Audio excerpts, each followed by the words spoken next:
Então, eu conheci a Maria de Lourdes quando eu tinha 17 anos, 1959, quando entrei para a Faculdade de Letras da Universidade de Lisboa. Ela tinha mais 12 anos do que eu, portanto, na altura tinha 29 anos.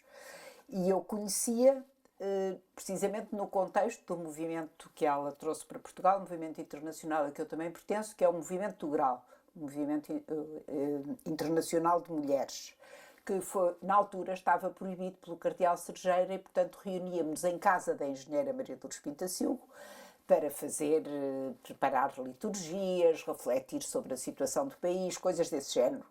O cardeal achava muito perigoso um movimento internacional e só de mulheres e sem nenhum padre a vigiar o que as mulheres faziam, etc. Pronto, não interessa ir por aí muito mais, mas foi assim nesse contexto que eu a conheci.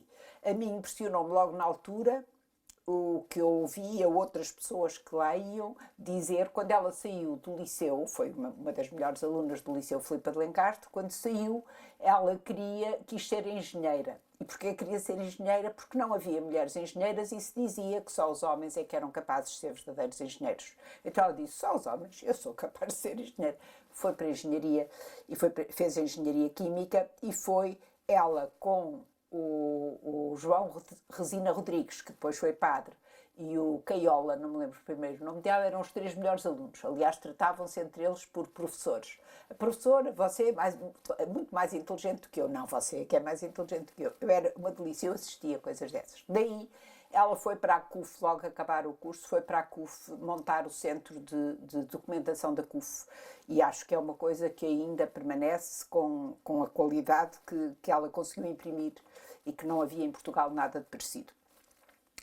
Eu acho que na vida dela há uns pontos obscuros que ninguém quis iluminar e há uns pontos luminosos que se quiseram soterrar. Dos pontos obscuros, talvez comece por aí, depois ia para os luminosos, dos pontos obscuros, eu diria que foi o facto de ela, antes de 1974, portanto, antes do 25 de Abril, ela colaborou, digamos, com o regime. Ela aceitou o convite de Marcelo Caetano primeiro aceitou o convite de Baltasar Rebelo de Sousa, o pai do nosso Presidente da República, para fundar a Comissão da Condição Feminina em Portugal. E ela aceitou, e fundou, e ainda existe, hoje é a CIDME. Fundou com mulheres extraordinárias que tiveram grande papel no país, umas no PSD, outras no PS, etc., por aí fora, e que ainda estão vivas e ativas, etc., com pensamento próprio. Portanto, esse foi um ponto que foi o facto dela aceitar ser convidada por Baltasar Rebelo de Sousa, o ministro de Marcelo. Portanto, isso foi uma coisa negativa. Outra coisa negativa foi ela ser membro da Câmara Corporativa. E, juntamente com Sá Carneiro e Freitas do Amaral, aliás, os três, fizeram vários votos de vencida, coisa que ela adorava, que era dizer que votava contra e poder ter um grande discurso explicando porque é que votava contra. E nesses, ninguém menciona isso, só se diz que ela foi membro da Câmara Corporativa, é verdade, mas os votos de vencida mostram as posições políticas que ela já na altura tinha. Portanto, ela a meu ver, o grande erro dela foi convencer-se que o sistema se mudava por dentro. Porque ela não foi de direita, ela queria mudar o sistema por dentro. E como era muito inteligente e muito capaz, achou que ia convencer Marcelo e tudo. Pronto, foi uma ilusão. Foi representante de Portugal na Unesco, também enviada por Marcelo, e foi defender a autonomia das colónias. Aí Marcelo, quando soube que isso tinha passado, o Marcelo Caetano retirou-lhe a confiança e ela teve que se vir embora. Pronto, e aí acabou a colaboração. Quando aconteceu o 25 de Abril, ela já não estava ligada a nada disso. Mas isto é importante porque isto foi sempre contado de outra maneira. É uma pessoa que se aproveitou de 25 de Abril para fingir que era de esquerda e que não é bem assim. Eu conhecia bem desde o princípio. Pronto. Depois, os pontos luminosos escondidos são imensos, mas eu queria dizer só alguns de que me lembrei e que acho que vale a pena dizer. É que quando a AD ganhou, ela foi primeira-ministra em 1979. Aliás, nessa altura, quando apresentou o programa de governo, ela foi apoupada pelo PP, ainda não era CDS, ou era, como é que se chamava o partido? É o CDS-PP, mas na altura chamava-se Partido Popular, acho eu, já não lembro como é que se chamava, enfim, pela direita, que estava no Parlamento, ela foi apoupada a cada coisa, a cada medida que ela queria lançar. Aliás, quando a AD ganhou, praticamente a legislação foi toda retirada. Era uma legislação que privilegiava os mais pobres, e o discurso dela é coincidente com textos da Igreja Católica. E a própria Igreja Católica estava contra ela, era o demónio, era o lobo vestido de cordeiro. Ouvi eu em homilias, e ela também ouviu. Ela dizia, não me diga que isto é para mim. Eu disse, é. O lobo vestido de cordeiro é a primeira-ministra. Pronto, depois ganhou a AD em 1980 e Freitas do Amaral, então ministro dos Negócios Estrangeiros, não permitiu que ela voltasse onde estava, quando o Ianes a chamou em 79 para presidir ao governo de preparação de eleições. Ela fez muito mais coisas, mas era para preparar eleições, que preparou, e impediu-a de regressar à Unesco. Portanto, ela foi proibida de regressar ao lugar que tinha antes. Por Freitas do Amaral, que negou isso completamente, nunca foi. Depois, vários países na Unesco a propuseram para diretora-geral da Unesco. Mas ninguém pode ser eleito se o próprio país não apoiar e não der o nome dela. Freitas do Amaral negou dar o nome dela. Portanto, Filipe Maior, que foi quem ganhou, Felipe Maior de Espanha, disse, se a Pintacilgo concorrer, eu desisto, porque acho que deve ser a Pintacilgo.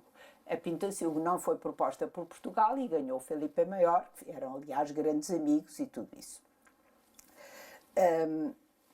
Portanto, isto são coisas que mostram o tipo, por ela ser mulher, provavelmente sim.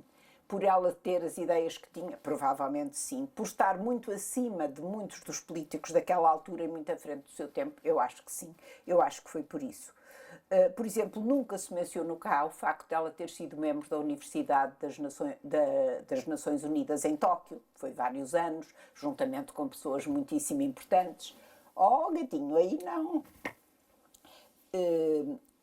Isso nunca se mencionou. Não se mencionou, por exemplo, o facto de ela ter sido membro do Comitê des Sages na Europa, que era uma coisa com pessoas todas destacadas, e falava-se dos outros, mas o nome dela não surgiu na imprensa portuguesa, não surgia.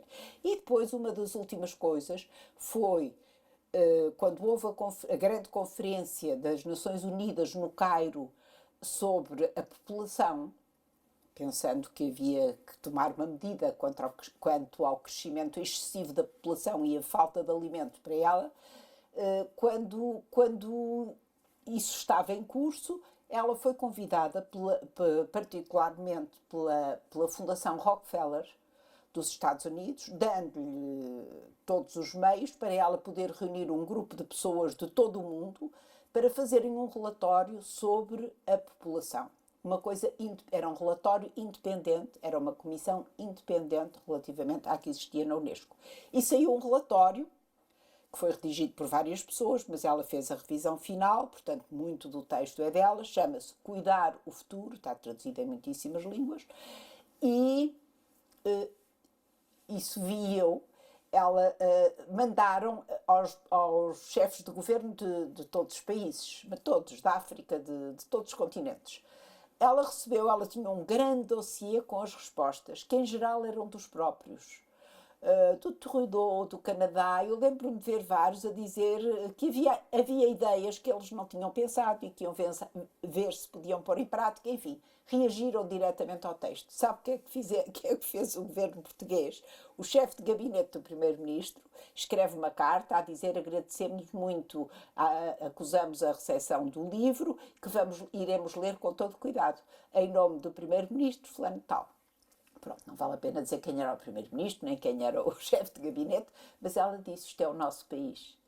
Portanto, tudo o que ela fez não foi reconhecido. Agora falta saber se ser mulher é que foi a razão importante ou se foi ela ter ideias muito à frente do tempo, que iam contra interesses instalados, sim iam, e isso as pessoas não quiseram. Portanto, hoje em dia, há muita gente que defende, a Maria João Seixas é uma delas, mas tanta gente que defende as ideias que ela na altura defendeu e que hoje estão já normalizadas, digamos, e outras que nem sequer ainda estão, mas que ela teve uma antevisão absolutamente notável. Era uma pessoa de uma inteligência fulgurante, apaixonadíssima, muito difícil, ela era exigentíssima, não deixava ninguém trabalhar com ela que não desse tudo por tudo, como ela dava. Tudo por tudo, para se fazer o que era preciso fazer. Portanto, era um cansaço. Eu também trabalhei com ela e digo, é um cansaço, era um cansaço. Mas era um gosto, porque era outra coisa. Eu acho que há muito mais coisas, mas ficávamos por aqui.